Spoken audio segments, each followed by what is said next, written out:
Welcome back from the break. This week on Vox Pop, Annabelle speaks to the Perth public about the recently proposed taxi levy and what it could mean for you as a passenger. Recently, there has been discussion about legislative changes to West Australia's transport system.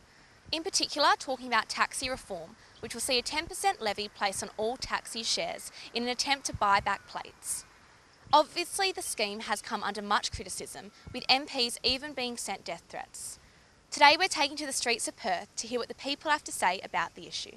Firstly, what are your thoughts on the 10% levy that will be charged to all taxi rides from now on? I think it's going to make it a fair bit tougher for them. With the competitiveness of the rideshare services, it's just driving up their taxi surcharge. Is surcharge for the taxis or for the... Yeah, so it's going to make it a fair bit harder for them to get fares as it is. The levy. Yeah, look, I think that's fine. Yeah, I'd be into that. And do you use taxis often at all? No, I don't. No, not at all. Any particular reason for that? Well, I've never had to be honest. I mean, if I'd broken down or something like that, I definitely would. But no, it's never happened for me. Much prefer Uber, mainly because the people are nicer, easy to talk to, and it's just how accessible it is. So it doesn't really affect me. Well, I don't think it really matters. I don't use taxis personally, so I can't say it'll affect me phenomenally. All prices are going up. It just means less left for the family, less left for savings, and people, with the traffic going on, and sometimes it's just better to take public transport. And do you think taxis are becoming a dying thing? Do you think Uber's just the future? Absolutely. Yeah, 100%. I think if anybody can use an Uber account rather than getting a taxi, I think they most likely will. Unless, of course, it's going to be a short ride, whereas you're not going to be charged as much for a taxi, whereas an Uber. And do you guys use Ubers? How do you get around if you need to get somewhere and you don't have a mode of transport? My parents, but on occasion, yeah, Ubers, and that's good fun. Yeah, most of the time I'll just call an Uber. It's cheap, so... Yeah, is there any particular reason why you choose Ubers over taxis? Have you just never really gotten into taxis, or what are your thoughts on that? I think Uber, it's really cheap, but also there's always someone on hand. Taxis, you can search for 30 minutes and not find anyone. Uber, they're always within like a kilometre. And do you personally use Uber or taxis, and if so, why? Uber, but I do use taxi once in a while, because Uber you cannot pre-book. The taxis you can. So yeah. If it's a planned trip, taxi, but if it's just a spontaneous thing, it's mostly Uber. And what are your thoughts to taxi drivers in WA? That's their career, that's their life, and they're competing with Uber and other rideshare systems. What are your views on that? In all honesty, I felt bad for taxi drivers initially when Uber came out, because it is such a battle and everyone talks very highly of Uber, and taxis were copping a lot of heat for not matching Uber. Of course, there are a lot of hard-working people who do that to earn money, and just want to make a living. And I feel bad for those people, but honestly, if they can get into Uber, I don't see why not. A lot of people are saying it's just not a fair playing field for taxis. They're trying to compete with Uber, and a lot of people just prefer Uber. Do you think there's any way that we can actually make it a level playing field, or taxis just need to, adapt to the modern change of Uber? It's difficult. I know a lot of the people that I know that used to drive taxis, and they had to have it was essentially a second full-time job for them. Definitely not fair in that regard, because they've, instead of having to spend the hours driving around looking for fares, they're just getting them sent to them. But it's going to be tricky to make it level, I think, when the taxis have to go out and find their own fares, or be driving around waiting for something to come up. Thank you for watching. I'm Annabelle Pinardi reporting for Undercurrent. The 2018 Australian Fish and Chip Awards are now open, so we sent Michael So out to investigate Perth's top contenders. Who does not like a good fish and chips, whether it's at a family dinner at home or a picnic by the beach? WA is aiming to go one better in the National Fish and Chips competition after narrowly missing out on the top prize last year. The local community are encouraged to go out and vote for their favourite fish and chips shops to show that the West is best in producing tasty and delicious seafood. Tell us a bit about this National Fish and Chips competition. It's in its second year. It's an idea that came out of the Fisheries Research and Development Corporation, which is a federal government entity that looks after the research and development of about 70% of the fisheries in Australia. It's been copied, if you like, from other countries, in particular Great Britain, but we think it's very exciting and promotes the consumption of our local seafood. We've got some of the best seafood in the world in WA, and we are very proud of the fact that it's all sustainable. Has been for a long time. It's some of the best managed fisheries in the world. And we've got such a wide variety because of the huge 12,000 kilometre coastline in WA. So we got from temperate species through to tropical species, and that gives us a variety, and the freshness is just superb. How did WA stores fare in the competition last year? We did very well, actually. The WA winner was the Ocean and Paddock Fish and Chips in Albany, and they went up into the national category, and they were extraordinarily close to winning the national prize, but they did get a high commendation. So we were really proud of them, and proud of all of the people that participated. And I think this year we've got just under 300 fish and chip shops in WA that are in the competition. So how long have people got to vote for their favourite fish and chips shop?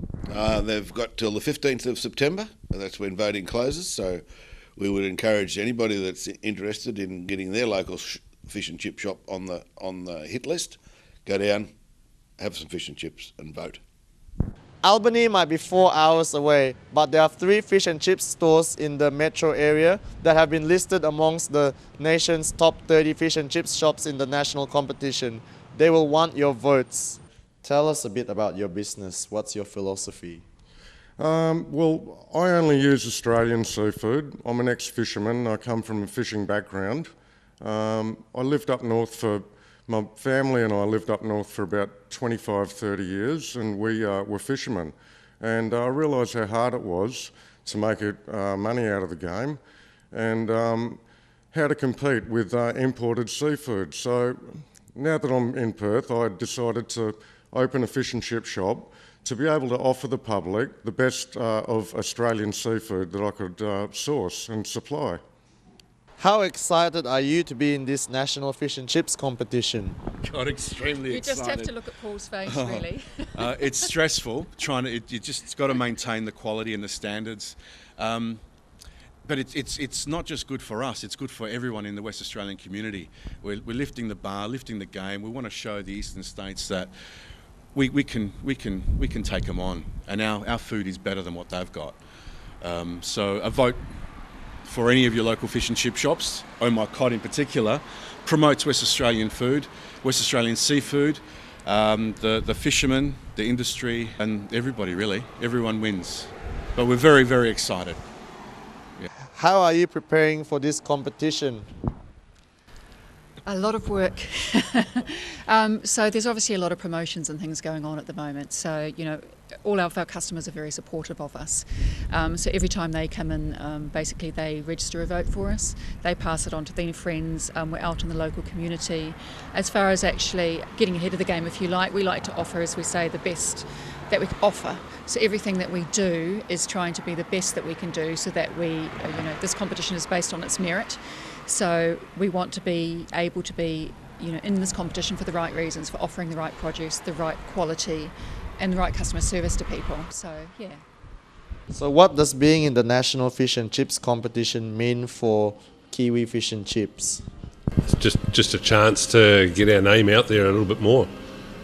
It'd be nice to be number one. It'd be very nice. Be nice just to be up there with the others, and basically it is all about promotion. So what's your secret for making the perfect fish and chips? The good oil. You have to have good oil, not cheap oil.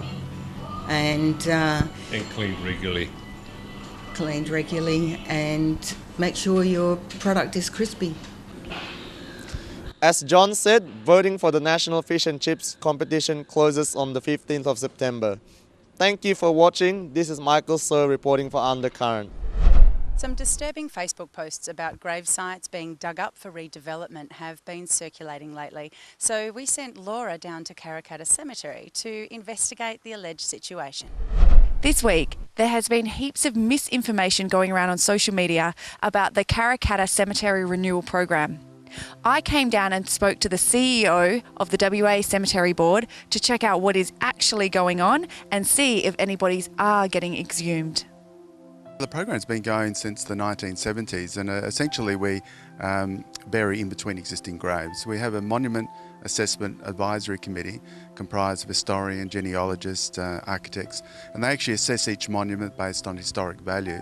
And as people can see with our renewed sections, that we've retained a number of headstones, and then that does allow intergenerational use of the cemetery. So it means people can be buried in between existing graves or close to their loved ones, which wouldn't occur if the cemetery's full. What would be the implications if the renewal didn't go ahead?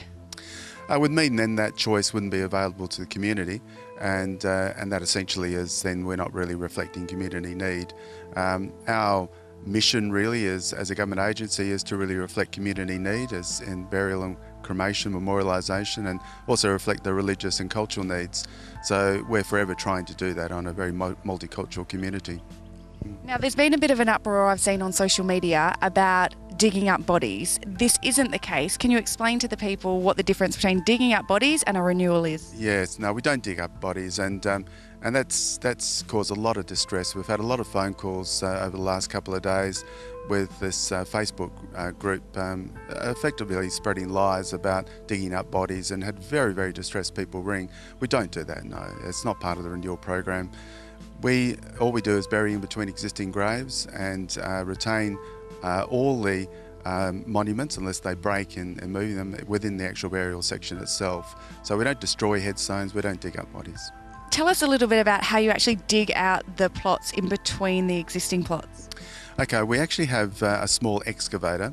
So we first remove the turf very respectfully and put it to a side, and then dig with a small excavator. But we also use shoring equipment, which is like a frame that actually goes around that grave. So that's what we dig down to 1.8 or 2.1, depending on the depth required. And then that secures it to make sure that it's safe to use the grave. So none of the coffins either side get disturbed in any way? No, not at all. What happens when the renewal's finished, the plots have been opened up, and it still continues to need more space? We've been working with the Department of Planning and the West Australian Planning Commission based on their Perth Appeal report at 3.5 million to actually acquire new cemetery land on an expanded Perth. So we're working with them on securing well over 300 hectares of cemetery land going right down to Mandurah, right up to past Alkimos and inland through to Pearce. So we've been working well. We're the only cemetery authority in Australia that actually is designing a sustainable cemetery system based on population growth. Now, you're also telling me about the adverse effects if this renewal doesn't go forward and what happened to the East Perth Cemetery. Can you tell us a little bit about that? Yes, the East Perth Cemetery, it was full, and then they looked at some surrounding areas. If they actually had a cemetery renewal program under that old legislation, it would have meant that they could actually keep that going. At the moment, it's somewhat derelict. A number of sections there were cleared, and car parks and other government buildings were built over those parts of the cemetery, which isn't good nor respectful. So you basically have, if we didn't have renewal at Karrakatta, 100 hectares of land that's pretty close to the CBD just locked away and not being able to use by families in the community. If there's any viewers out there that are worried about their plots, how can they get into contact with you guys? Just ring us, go to our webpage, and we can certainly help them out on updating their details. But we do actually encourage people to contact us because it really helps them, but also helps us in being able to tell them when their grants are expired or any other opportunities they may have within a renewed burial section in particular to have additional family graves. And you have been informing everyone over the last couple of years about this renewal, haven't you? Yes, we have. It's quite an extensive program. When the Monument Assessment Advisory Committee assess an area, we actually have signs up in the area for a good 12 months. Then we reassess any applications within those 12 months. Then it goes back to our board. Then it goes to the minister.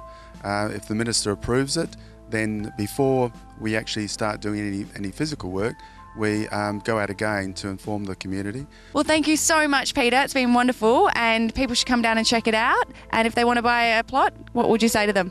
just come down and talk to our staff, and we can provide information to them about existing burial plots that their family members may have, and also give them a bit of a history on the cemetery as well. This has been Laura for Undercurrent. And that's all we have time for this week's episode of Undercurrent. We've loved having your company and we look forward to seeing you again next week. I'm Deanna Cooney, your host. Have a wonderful week.